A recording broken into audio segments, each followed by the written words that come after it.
Hello and welcome to Gendering Geopolitics, my short series where I have quick 10-minute conversations with women around the world who are doing amazing things.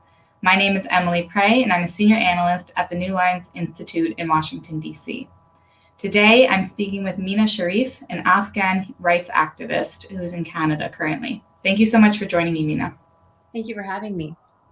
So I just want to ask, we're obviously talking about Afghanistan today. How does it feel to be an Afghan woman right now? Well, being an Afghan woman means different things to different Afghan women. Abroad, there are a mix of women who are born having never seen Afghanistan, who are currently afraid and mourning something potentially that they will never see. There are people like me who have made Afghanistan a part of their life again, who are worried about friends and family back home. Uh, but then there are Afghan women who are inside the country, and how their feeling also varies. Some are depressed, and some are furious, and some are both. And they are worried about going to school, about leaving their home. There are other women who, in addition to that, are worried that they may be targeted for their ethnicity and what that means with the Taliban rule. There are just, although there are variations in what Afghan women are feeling, I think feeling the sense of betrayal from the rest of the world and concern about our future is universal with all of us. So, yesterday, the Taliban announced their new interim government, which is unsurprisingly the least diverse and inclusive that it could possibly be. 99% of the men are from the same ethnic group. Women are totally excluded. So, that's half of the country right there not getting any representation. And most of these men lack the qualifications to actually do their jobs. How are they going to govern Afghanistan like this, especially when they're in such desperate need of foreign funds and international recognition? Well, I think you pointed out their lack of qualification, and that's the answer right there. The Taliban have been manufactured and created to intrude by force, and so they are attempting to rule by force. And I don't think that the conversation of governance really plays a role in their capacity. Even if they had the capacity, they are showing no intention of meeting the requirements that organizations such as donors require as a minimum before they interact and support any leadership. To those who have been saying that women's rights should take a back seat to things like economic recovery or food security, what is your response to that? Well, I think if I could be gracious and think and assume that these people are coming with good intentions, under that assumption, I think that they're looking at women's rights from a very Western lens. The Western, or at least Western male viewpoint of what women's rights are, it's very visual. And I think that we have to remember that these Afghan women who are on the streets risking their lives right now are not doing so to rip the hijab off their head and wear what they want. In Afghanistan, women's rights are human rights. They're asking for the right to go to school, to pursue careers. The women and young girls that I'm talking to are worried about their right to exercise. So we're talking about very basic human rights right now, and for it to be dismissed as something that should be dealt with later is highly disrespectful and demeaning to Afghan people as a whole. Right now, there's obviously a lot of media coverage and outrage, especially on social media and in the mainstream media. But what happens when all of that goes away? Well, firstly, I don't think the media did a very good job with even this tiny window, really focusing on ridiculous questions like, have these terrorists changed? But at the very least, this small window has put them on an attempt at good behavior. I mean, their good behavior right now includes kidnapping, killing Afghan police officers in front of their family, barricading Afghan women protesters in underground parking lots. There's nothing to indicate that their good behavior is a sign of improvement once eyes are off of them.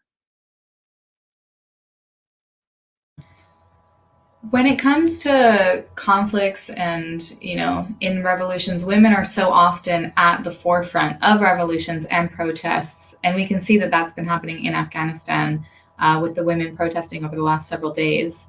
Unfortunately, what usually happens next is that women's rights and women themselves are relegated to the sidelines as men deal with the immediate concerns of nation building, the economy, governance, national security. As Afghans and especially women continue to protest the Taliban, how can they prevent this cycle from occurring and keep women's rights, which are absolutely critical to any democracy or stable government, at the forefront? Well, I think Afghans are going beyond what any of us could have imagined as far as doing their part in expressing what is wrong with what's going on and doing their part in being very clear about how they feel being uh, taken over by an organization or a group that they had not elected and have no interest in living under. I think Afghans are doing more than their part. I think as a world, we are responsible for obtaining basic human rights that these women are at the forefront of fighting for, and are I'm actually going to speak to you in how I've worked with children a lot in Afghanistan, and I feel like this is how I would explain it to them.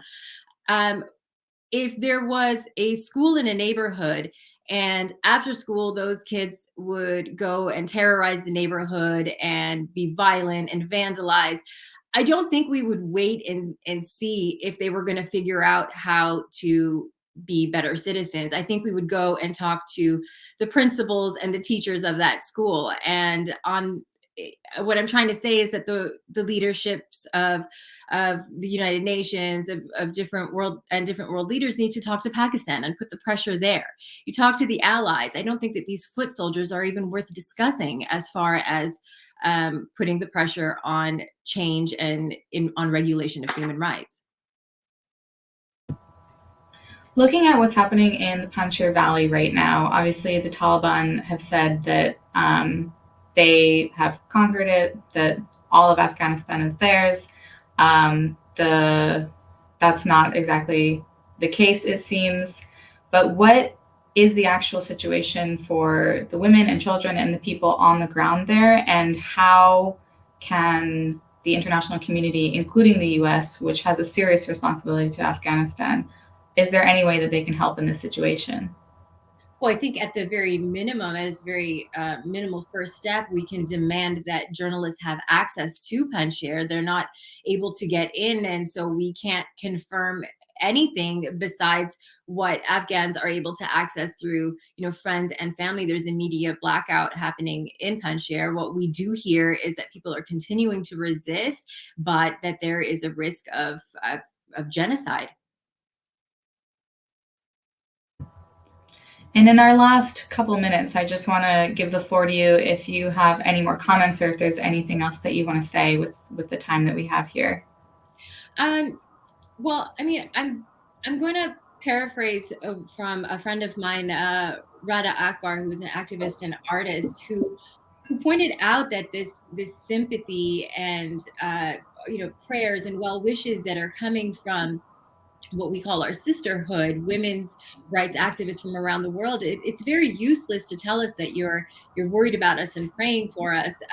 We really need women to stand up and support what's going on in Afghanistan. Learn from the courage of Afghan women, as she says, and remember that the liberation of one woman is liberation for all. I think we're losing connectivity with what's going on in Afghanistan uh, because it's perhaps overwhelming, but in each violation that's happening there are groups that should be supporting Afghanistan with by any means necessary. Where are the protests? Where are the voices? This is what I'm concerned about, is that it's become so overwhelming and there are so many violations that it becomes easy to dismiss rather than to take part in. An incredibly important reminder for all of us who want to support Afghanistan, and who need to do more than just send thoughts and prayers, because that doesn't really do anything. That's right. If it's overwhelming, and you think, oh my goodness, what about the LGBTQ community? What about the women? What about the students? What? Well, yes, that's right. It's an overall humanitarian crisis. What about the food that we're going to need to get in? You know, do what you can with what voice you have. We need all hands on deck to speak for the rights of Afghan people. There are 38 million people depending on the rest of the world, and so far you're not showing up. Absolutely. Mina, I want to thank you so much for your time and for coming on Gendering Geopolitics today. I really appreciate it.